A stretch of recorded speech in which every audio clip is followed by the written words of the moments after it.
नमस्कार, बहुत बहुत स्वागत है आप सभी का भारत 24 पर और मैं हूं आपके साथ पूर्णिमा मिश्रा। रात के 9 बज चुके हैं और वक्त हो चला है आपके पसंदीदा बुलेटिन वंदे भारत का, जिसमें हम आपको दिखाएंगे देश और दुनिया की हर एक बड़ी हलचल। तो चलिए बिना रुके शुरू करते हैं खबरों का सिलसिला। दिखाते हैं आपको इंडिया टू इंटरनेशनल पूरा हाल वंदे भारत।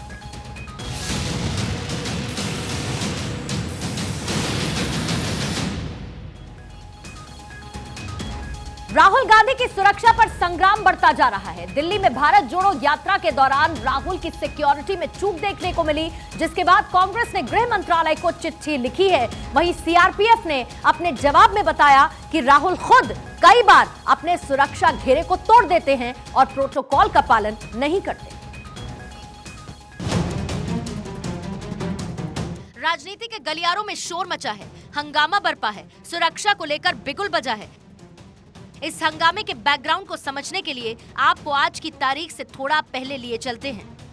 लौटना होगा 24 दिसंबर को, जब कांग्रेस की भारत जोड़ो यात्रा दिल्ली पहुंची थी। कांग्रेस का आरोप है कि इस दौरान राहुल की सुरक्षा में कई बार सेंध लगी। दिल्ली पुलिस भीड़ को काबू करने और उनके चारों ओर की सुरक्षा के घेरे को मेंटेन करने में असफल रही, जिसके बाद बुधवार को ही कांग्रेस ने राहुल गांधी की सुरक्षा में चूक के मामले पर गृह मंत्रालय को चिट्ठी लिखी थी। अब इसे लेकर सीआरपीएफ ने केंद्रीय गृह मंत्रालय को जवाब सौंपा है और उस जवाब को सुनकर हर कोई दंग रह गया। सीआरपीएफ ने गृह मंत्रालय को बताया कि राहुल गांधी ने 2020 से अब तक 113 बार सुरक्षा के नियमों का उल्लंघन किया। सीआरपीएफ के मुताबिक कई बार भारत जोड़ो यात्रा के दौरान भी ऐसा हुआ। सीआरपीएफ ने आगे बताया कि गाइडलाइन के मुताबिक ही राहुल गांधी की सुरक्षा का इंतजाम किया गया था। राहुल गांधी की दिल्ली यात्रा से पहले 22 दिसंबर को सभी हितधारकों को शामिल कर एएसएल किया गया था।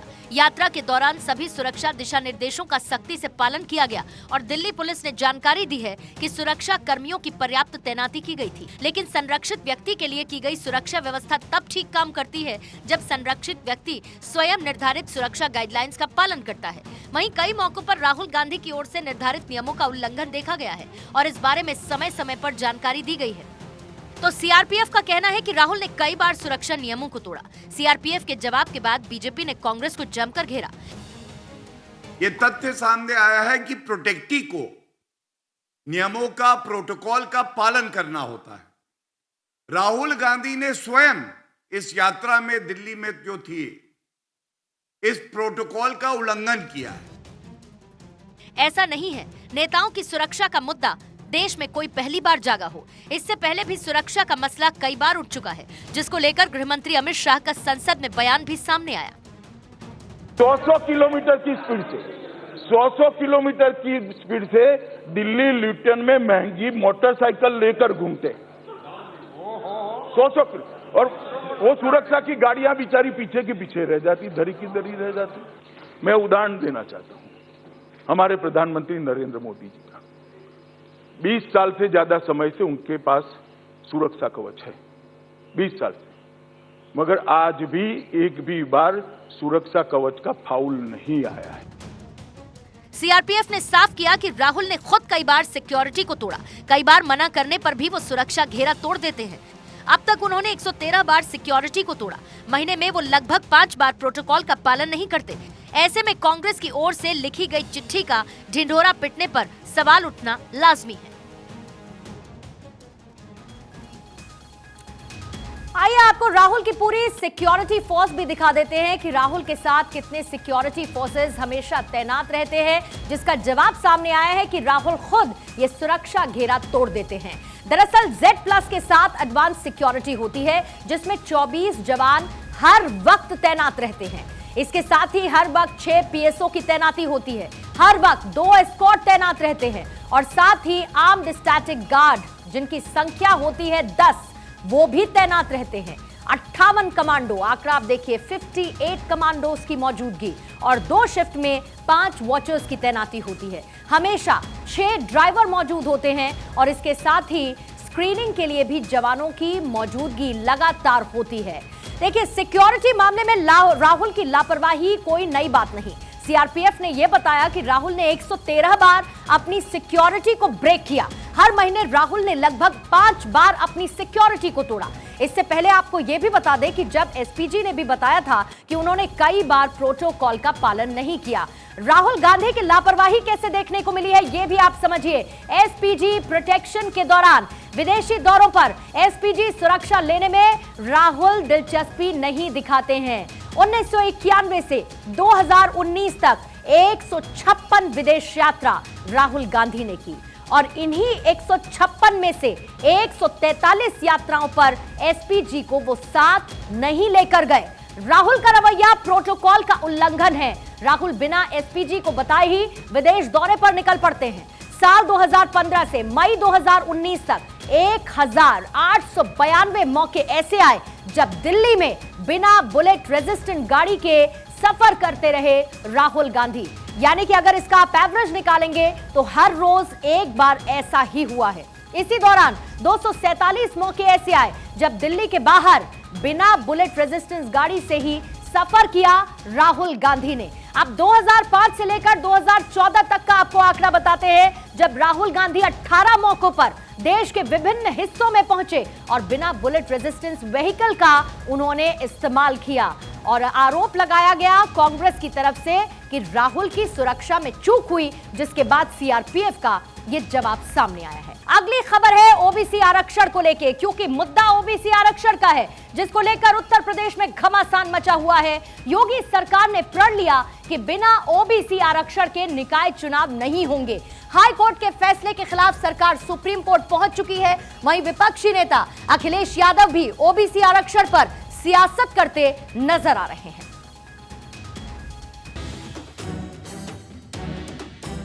यूपी में ओबीसी आरक्षण पर सियासी घमासान छिड़ गया है। उत्तर प्रदेश के निकाय चुनाव में हाई कोर्ट ने ओबीसी आरक्षण को रद्द कर दिया है और इसके बाद राजनीति गरमाई हुई है। बीजेपी जहां डैमेज कंट्रोल में जुटी है, तो योगी सरकार को घेरने के लिए विपक्षी दलों को बैठे बिठाए बड़ा मुद्दा मिल गया है। सपा प्रमुख अखिलेश यादव से लेकर बसपा अध्यक्ष मायावती तक ने मोर्चा खोल रखा है और योगी सरकार को पिछड़ा वर्ग विरोधी बताते हुए लगातार सियासत सरगर्म की हुई है। इस तरह से सूबे में दलित ओबीसी को लेकर सियासी संग्राम छिड़ा हुआ है। भारतीय जनता पार्टी की सरकार में आने के बाद और भारतीय जनता पार्टी में शामिल होने के बाद जो नेता उसमें हैं उनकी आत्मा मर जाती है, उन्हें कोई दिखाई नहीं देता।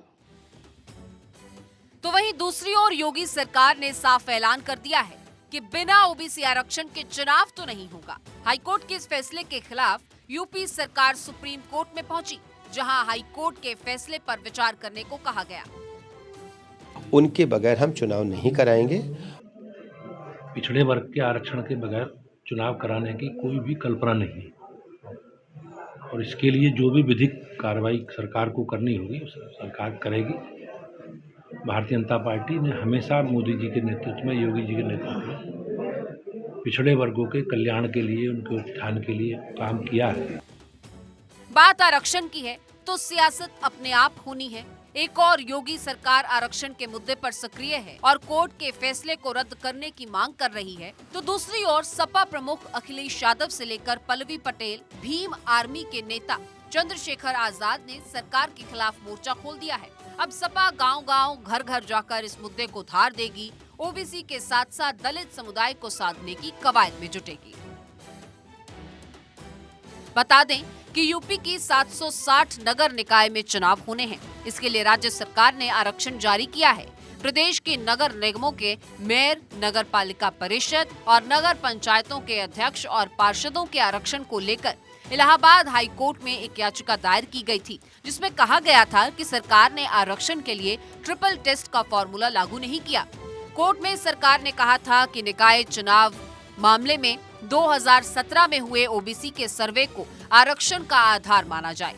योगी सरकार के तर्कों को हाई कोर्ट ने नहीं माना और बिना ओबीसी आरक्षण के तत्काल चुनाव कराने के निर्देश दे दिए। हालांकि कोर्ट से फैसला आते ही योगी सरकार में पिछड़े वर्ग का नेतृत्व कर रहे उप मुख्यमंत्री केशव प्रसाद मौर्य, जल शक्ति मंत्री स्वतंत्र देव सिंह और भाजपा के प्रदेश अध्यक्ष भूपेंद्र सिंह चौधरी तुरंत सरकार और संगठन की ओर से ओबीसी की आवाज बनकर खड़े हो गए हैं। सीएम योगी ने तो साफ कर दिया है कि बिना ओबीसी आरक्षण निकाय चुनाव नहीं होंगे। बावजूद इसके विपक्ष ने सरकार को कटघरे में खड़ा करना शुरू कर दिया है।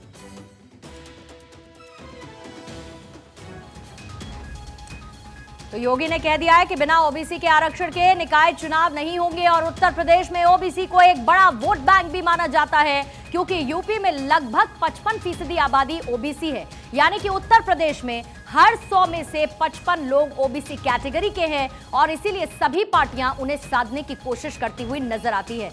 आइए आपको बिग वॉल पर ग्राफिक के जरिए ये पूरा आंकड़ा दिखा देते हैं, जो तस्वीर आपको साल 2022 की दिखाएगा। पहले आप इसको समझ लीजिए। इसमें जो पीला रंग है वो है जाट, जो आते हैं अदर बैकवर्ड क्लासेस में।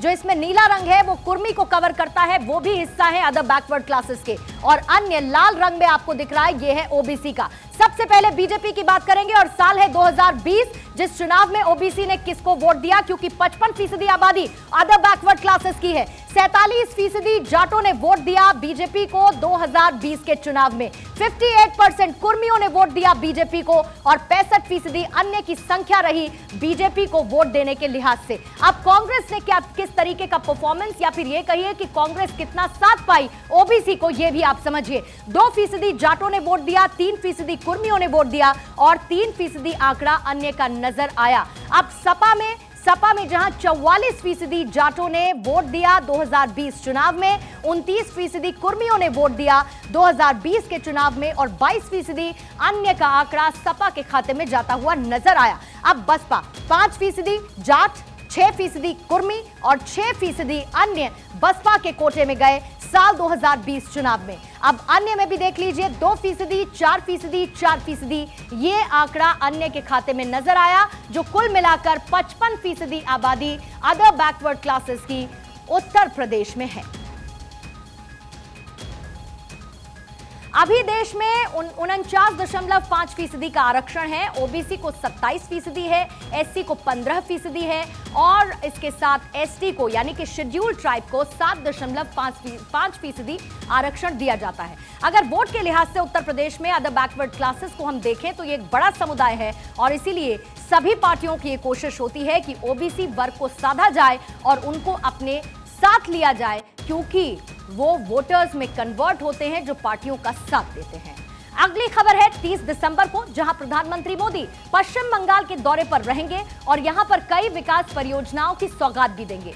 वहीं बंगाल में एक ही मंच पर प्रधानमंत्री मोदी के साथ पश्चिम बंगाल की मुख्यमंत्री ममता बनर्जी और यूपी के सीएम योगी आदित्यनाथ भी नजर आएंगे। 30 दिसंबर का दिन बंगाल के लिए बेहद खास होने वाला है। पीएम मोदी 30 दिसंबर को पश्चिम बंगाल में रहेंगे। वहीं एक ही मंच पर मोदी, ममता और योगी दिखने वाले हैं। दरअसल 30 दिसंबर को कोलकाता में राष्ट्रीय गंगा परिषद की बैठक है। साथ ही वो कई रेल परियोजनाओं की शुरुआत भी करेंगे। प्रधानमंत्री हावड़ा से न्यू जलपाईगुड़ी तक चलने वाली वंदे भारत एक्सप्रेस बंगाल का उद्घाटन करेंगे। अभी तक की जानकारी के मुताबिक प्रधानमंत्री मोदी का बंगाल दौरा 30 दिसंबर को सुबह 10 बजे कोलकाता एयरपोर्ट पहुंचेंगे।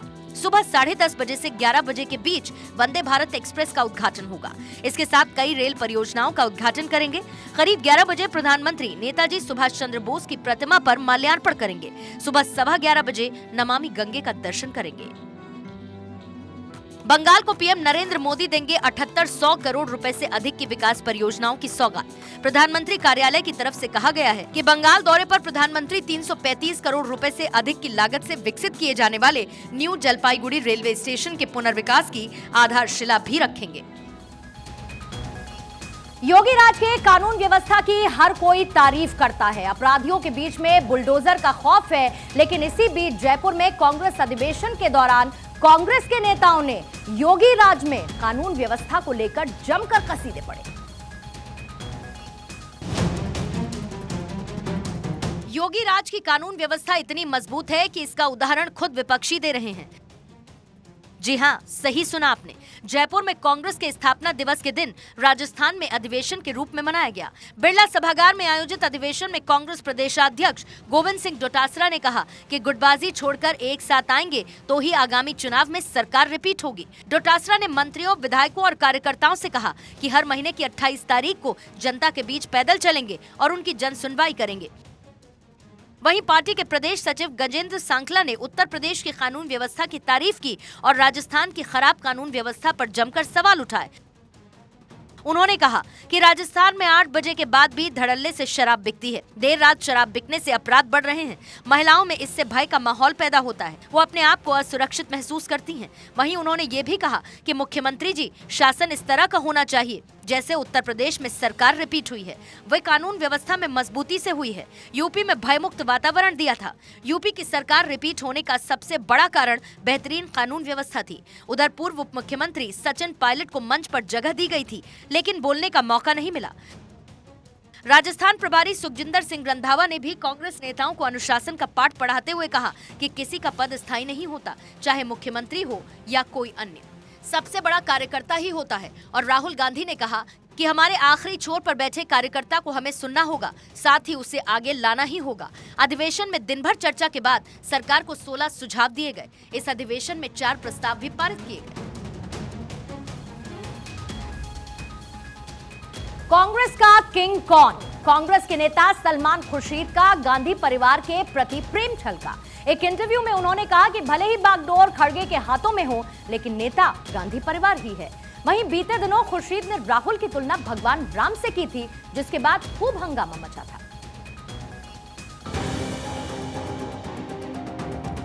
भले ही कांग्रेस के अध्यक्ष पद का चुनाव हो चुका हो, भले ही मल्लिकार्जुन खड़गे कांग्रेस के अध्यक्ष हों, भले ही 24 साल बाद कांग्रेस को गैर गांधी अध्यक्ष मिला हो, लेकिन एक बात सच है कि आज भी कांग्रेस की बागडोर गांधी परिवार के हाथों में ही है।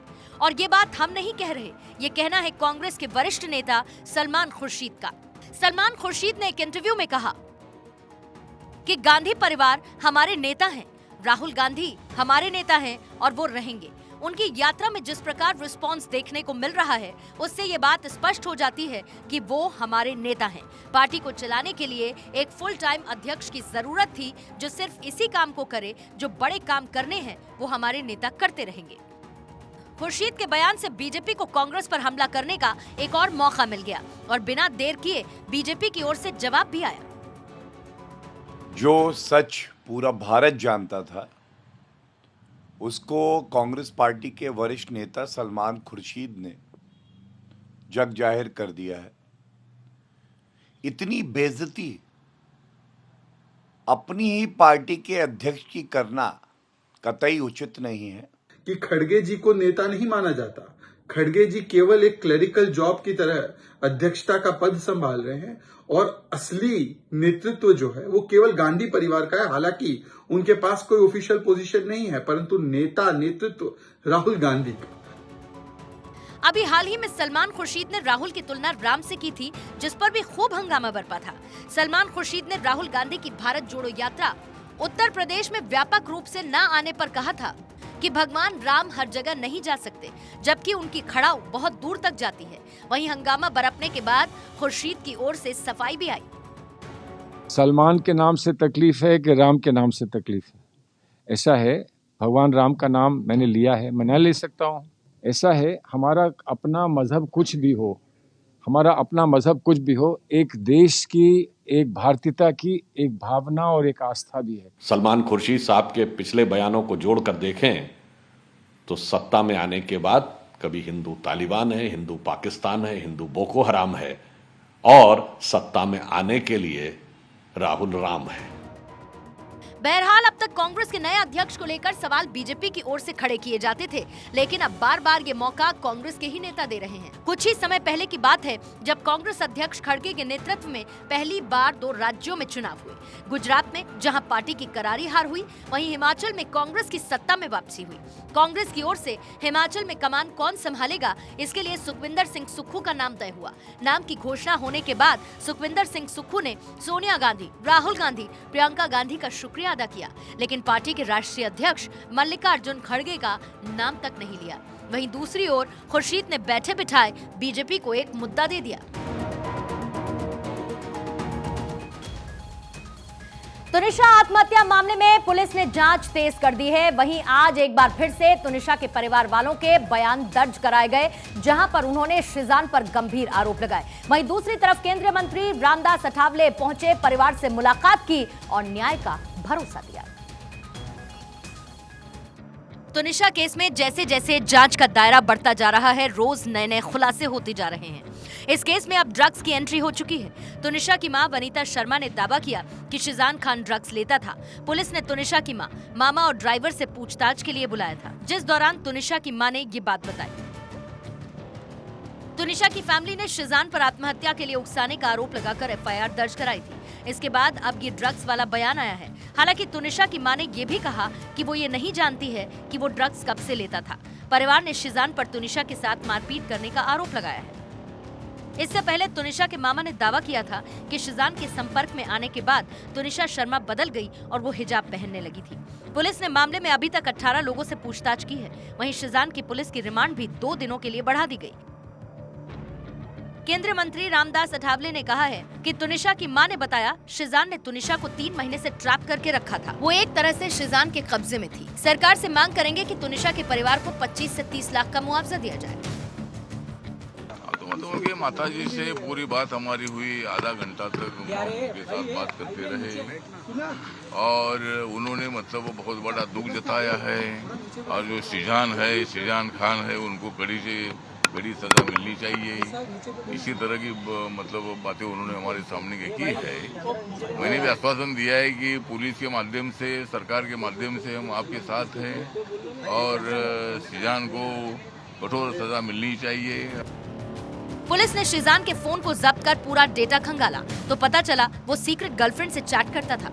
पुलिस का कहना है कि शिजान ने उस चैट को डिलीट कर दिया, लेकिन उसे रिकवर करने की कोशिश की जा रही है। तुनिशा की एक्ट्रेस दोस्त रैया लबीब ने कहा कि शिजान गुस्से में आकर तुनिशा के साथ मारपीट करता था और पास रखी चीजों को तोड़ देता था। रैया लबीब ने शिजान के कई अन्य लड़कियों से भी संबंध होने की बात कही है। रैया ने तुनिशा के सुसाइड के तुरंत बाद मीडिया को बताया था कि तुनिशा प्रेग्नेंट थी और शिजान उससे शादी करने को तैयार नहीं था। इसीलिए तुनिशा 3 महीने से डिप्रेशन में थी। हालांकि पोस्टमार्टम में प्रेगनेंसी की बात कंफर्म नहीं हुई है। पुलिस की जांच में सामने आया कि तुनिशा शर्मा ने फांसी लगाने से कुछ देर पहले आरोपी शिजान खान से बातचीत की थी, लेकिन उन दोनों के बीच क्या बातचीत हुई इसका पता लगाया जा रहा है। पुलिस ने यह भी बताया कि आरोपी शिजान जांच में सहयोग नहीं कर रहा, यानी तुनिशा सुसाइड केस में रोज नई नई थ्योरी सामने आ रही है। देखना होगा कि मौत की वजह से पर्दा कब हटता है।